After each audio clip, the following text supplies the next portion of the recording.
lección 1.3 del tema 1, el pHímetro. El contenido de esta lección es el siguiente.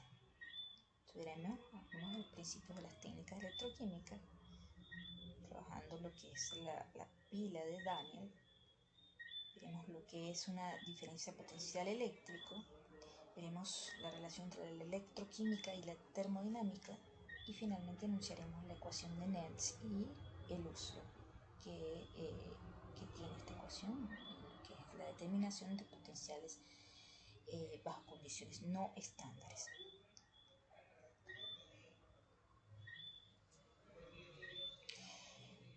La química electroanalítica abarca un grupo de métodos analíticos cuantitativos basados en las propiedades eléctricas de la disolución de un analito cuando forma parte de una celda eléctrica.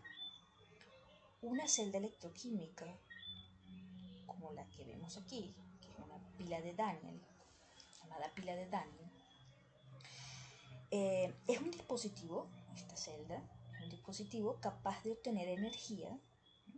Ven aquí ese voltaje que registra, a partir de reacciones químicas, de tipo oxidación-reducción. Este tipo de celda electroquímica es de tipo galvánica o voltaica. Hay otras celdas electroquímicas llamadas, en este caso, electrolíticas, y que necesitan la introducción de energía eléctrica para que se lleven a cabo las reacciones químicas. Vamos a estudiar es una celda galvánica, como la pila de Daniel. Veamos sus componentes. Esta celda consiste en dos electrodos. Un electrodo de zinc, un material conductor de electricidad, y un electrodo de cobre, ambos sumergidos en sus respectivas soluciones de sulfato. El electrodo de zinc sumergido en una disolución de sulfato de zinc y el electrodo de cobre sumergido en una solución de sulfato de cobre. Ambas disoluciones se unen por un puente salino, como lo ven aquí, esta U invertida, que en su interior tiene un relleno. Este es un tubo que tiene un relleno de una solución saturada de cloruro de potasio. Los extremos del tubo es un disco poroso que permite el paso de iones, pero no de líquido. De esta forma, a través del puente salino se mantiene el contacto eléctrico entre las dos celdas. Esas dos celdas, las dos semiceldas, están en contacto eléctrico a través del puente salino, de esas uniones, pero ambas están aisladas. Permanecen aisladas la una de la otra, pero en contacto eléctrico. En este caso, esta celda tiene dos uniones líquidas. Una unión líquida aquí, que se forma justamente en esa interfase entre las dos soluciones, y otra unión líquida acá. En esas interfaces también se desarrolla un pequeño potencial de unión, el cual puede llegar a ser importante, como veremos en la próxima lección. Como vimos, estos dos electrodos no solo están en contacto con, esas dos soluciones están en contacto a través del puente salino, pero los electrodos también deben estar en contacto por un conductor externo, generalmente un cable de platino, un material conductor también eléctrico, y por donde van a conducirse esos electrodos, ¿no? Esa carga va a ser conducida a través desde el electrodo de zinc, pasando por el electrodo externo, y del electrodo externo al electrodo conductor externo a el electrodo de cobre.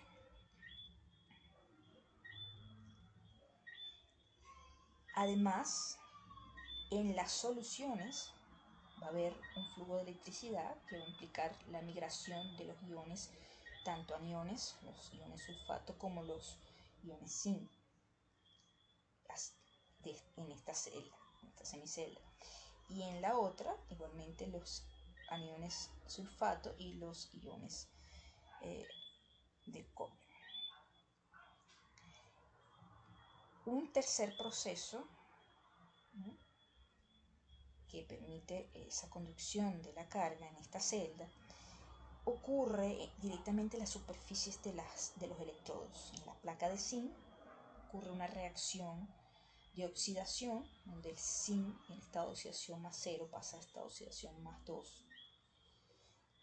Y ese electrodo es conocido como electrodo, es el electrodo positivo o ánodo. Ocurre esa reacción de oxidación. Mientras que en el electrodo de cobre, en la superficie, va a ocurrir una reacción de reducción. El cobre, en estado acuoso, estado de reducción más 2, pasa a estado de reducción más 0 y se comienza a depositar en la placa, más 0, estado sólido. Y ese electrodo es negativo y es llamado cátodo. Esa pila, fíjense, puede escribirse en esta nomenclatura de celda, y por convención se escribe, empieza aquí lo que es el conductor externo, el cable de platino, luego el electrodo positivo, la reacción que ocurre en el ánodo, zinc, estado sólido a zinc, estado acuoso, luego separado por una doble barra que indica el puente salino, y luego le sigue la semi-reacción o la semicelda del cátodo. Esta pila tiene un potencial estándar de 1.10 voltios. Si pudiésemos medir aquí, si ponemos un voltímetro acá en el conductor externo y medimos el voltaje, nos daría ese potencial. Esa diferencia de potencial entre los electrodos de la celda es un trabajo, y es el trabajo necesario para mover una carga eléctrica desde un punto a otro, y tiene unidades de voltios. Entonces, ese trabajo eléctrico viene definido por menos la carga por una diferencia de potencial estándar. Recordemos que las condiciones estándar para el potencial son actividades de igual a 1, que equivaldría a un molar, concentraciones de la especie iónica, o un bar para gas, caso de gases, a temperaturas de 298 Kelvin.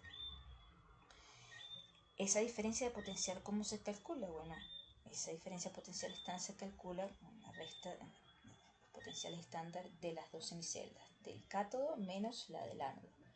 Y aquí la tenemos. Y esa resta da la diferencia potencial de la celda, que podemos medir colocando el voltímetro. Les recuerdo que los potenciales estándar se calculan en referencia a un electrodo de hidrógeno. A ese electrodo de hidrógeno se hacen las tablas de potenciales estándar. La carga, recuerden, la carga que circula en una celda es proporcional a los moles de electrones transferidos en la reacción por, esta es una constante, es la F, constante Faraday, que es la carga de un mol de electrones. Veamos ahora la relación entre electroquímica y termodinámica. Fíjense, si el único tipo de trabajo es eléctrico, esto no quiere decir que ese trabajo eléctrico, tal cual como lo definimos en la diapositiva anterior, va a ser igual al cambio de energía libre de Gibbs estándar. Recuerden que si el delta G estándar es menor a 0, nos habla de que es una reacción que ocurre espontánea, un proceso espontáneo. Si lo vemos aquí, fíjense, para que el delta G estándar sea, si el delta G estándar es menor a 0, la diferencia de potencial es positiva. Y esto es justamente lo que ocurre en la pila de Daniell, que son un tipo de pilas galvánicas que no necesitan energía para, no es necesario introducir energía, una reacción espontánea que ocurre. Si el delta G estándar es mayor a 0, indicaría entonces que la diferencia potencial estándar es negativo y nos indica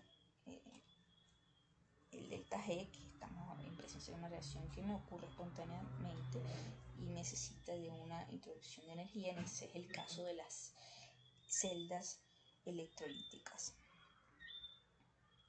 Ahora, cuando trabajamos en condiciones no estándares, ese delta G viene definido de esta manera, ¿no?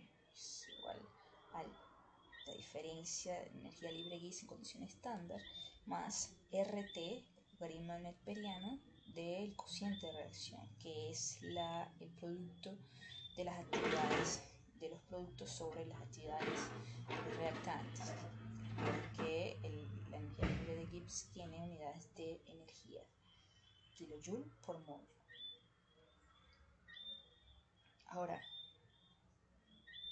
¿cuál sería en el caso la diferencia de potencial de la celda en condiciones no estándares? Es allí que utilizamos la ecuación de Nernst, que relaciona la diferencia de potencial con las concentraciones de reactivos y productos en condiciones no estándares, es decir, diferentes a valores de actividad igual a 1. Entonces, podemos obtener esta ecuación, fíjense, la diferencia de potencial de la celda va a ser igual a la diferencia de potencial eléctrico en condiciones estándar menos RT logaritmo del cociente de reacción sobre los moles de electrones transferidos por la constante de Faraday. Si se sustituyen los valores de la constante de los gases R, de la temperatura y el F de la constante de Faraday, y multiplicamos por 2,303 para pasar del logaritmo neperiano a decimales, vamos a obtener esta segunda ecuación. En la ecuación de Nernst, el potencial estándar de la semicélula se define como el potencial del electrodo cuando todos los reactivos y productos tienen una actividad igual a la unidad. Los potenciales estándares de las distintas semicélulas están calculados experimentalmente usando un electrodo de hidrógeno ion hidrógeno. Finalmente, esta segunda ecuación es la ecuación de Nernst que utilizaremos para determinar el potencial de la celda en condiciones no estándar de presión, temperatura y de actividad de los iones, especies iónicas involucradas, en este caso los iones hidrógeno.